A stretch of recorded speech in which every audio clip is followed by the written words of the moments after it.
எல்லாருக்கும் நமஸ்காரம். இன்னைக்கு பங்குனி உத்திரம் ஸ்பெஷல் பஞ்சாமிர்தம் நைவேத்யம் ரெசிபி பார்க்கலாம். நான் இந்த மாதிரி சின்ன வாழைப்பழம் 2 எடுத்துட்டு இருக்கேன்.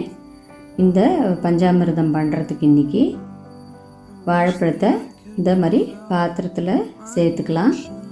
இதுக்கு ஒரு 2 டேட்ஸு இந்த மாதிரி சின்ன சின்னதாக கட் பண்ணி எடுத்துட்டு இருக்கேன். அதையும் இதில் சேர்க்குறேன்.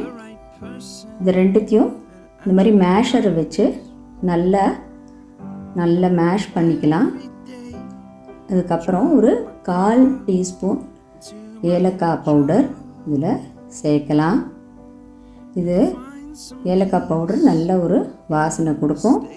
ஒரு 1 டேபிள் ஸ்பூன் நாட்டு சர்க்கரை இதில் சேர்க்குறேன். நான் நாட்டு சர்க்கரைக்கு அப்புறம் கல்கண்டு, டைமண்ட் கல்கண்டு நம்மளுக்கு எவ்வளோ வேணுமோ அது சேர்த்துக்கலாம்.